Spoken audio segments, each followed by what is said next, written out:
ketemu lagi nih sama Miss Binal. Jangan miss berita kriminal. Ada berita apa ya? Lala, lagi-lagi anak pejabat berulah. Kali ini anak Wakil Ketua DPRD Sulawesi Selatan viral di media sosial karena ugal-ugalan saat mengemudi mobil SUV dan menyalakan strobo. Pasca viral, anak Wakil Ketua DPRD Sulsel bernama Irfan itu langsung ditangkap polisi. Dalam video yang beredar terlihat seorang pengendara sepeda motor sampai terjatuh dan nyaris terlindas mobil di belakangnya akibat ulah Irfan. Selain ugal-ugalan, Irfan juga menyalakan strobo. Buat apa sih? Alhasil mobil yang dikemudikan Irfan itu langsung disita polisi.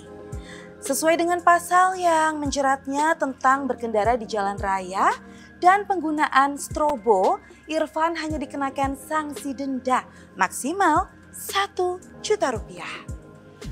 Menurut Wakil Ketua DPRD Sulsel sekaligus ayah Irfan Nikmatullah, anaknya bukan ugal-ugalan, melainkan lagi terburu-buru karena diminta segera pulang ke rumah.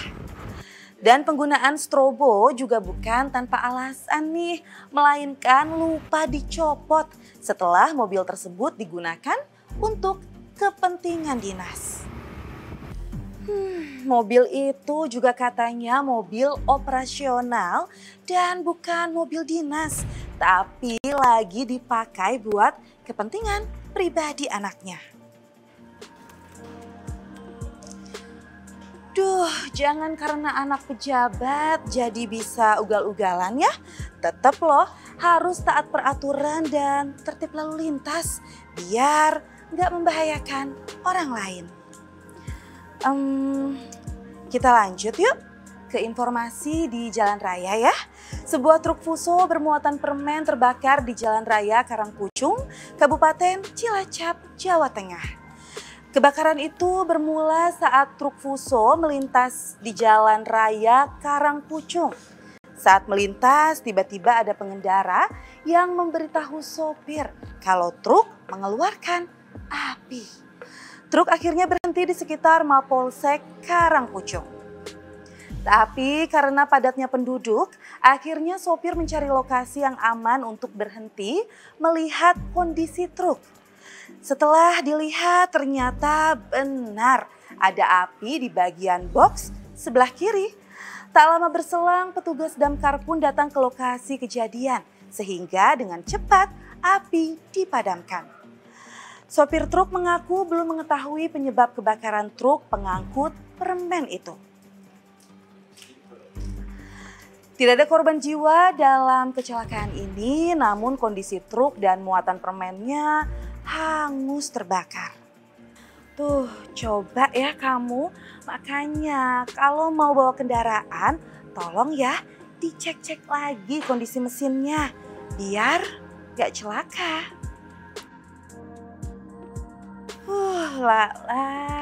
Lanjut lagi ya. Biasanya kan tanaman hidroponik itu menyehatkan gak sih?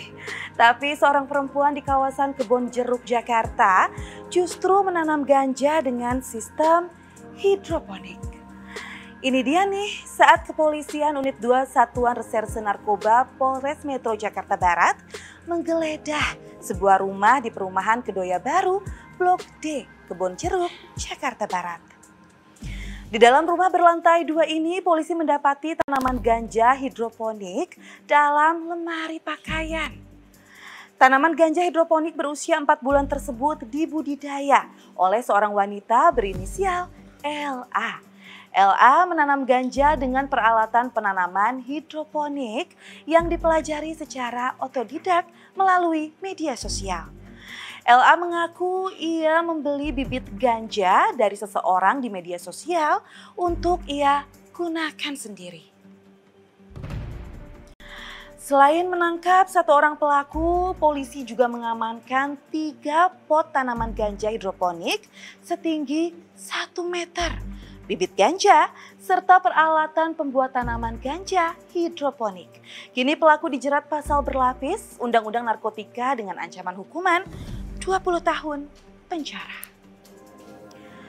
Emang ya orang tuh kalau lagi butuh uang segala cara dilakuin. Ngerti sih namanya juga kebutuhan hidup, tapi kan lebih baik kejar berkah ya, jangan cuma kejar jumlah.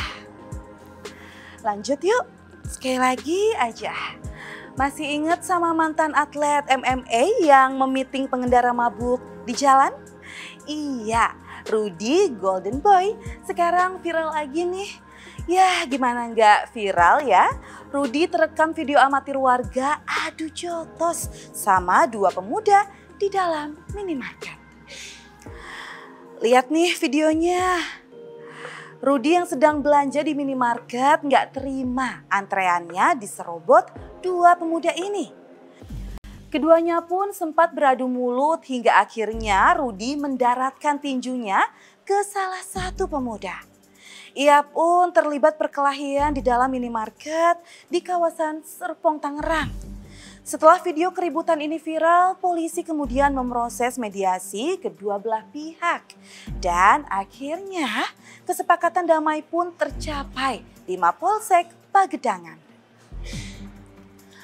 Namun meski Rudy dan kedua pemuda itu sepakat berdamai, polisi tetap melanjutkan proses penyelidikan karena masih ada langkah hukum dari pihak minimarket. Hal itu lantaran pihak minimarket juga turut menjadi korban dan telah membuat laporan polisi.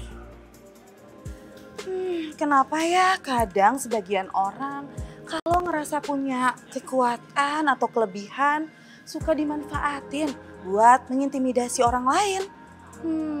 Jangan gitu ah. Nah pesan Miss Binal selalu waspada ya dimanapun kamu berada. Jangan sampai kamu jadi korban kejahatan atau malah jadi pelaku kejahatan selanjutnya. Itu dia Miss Binal, jangan miss berita kriminal. Dah.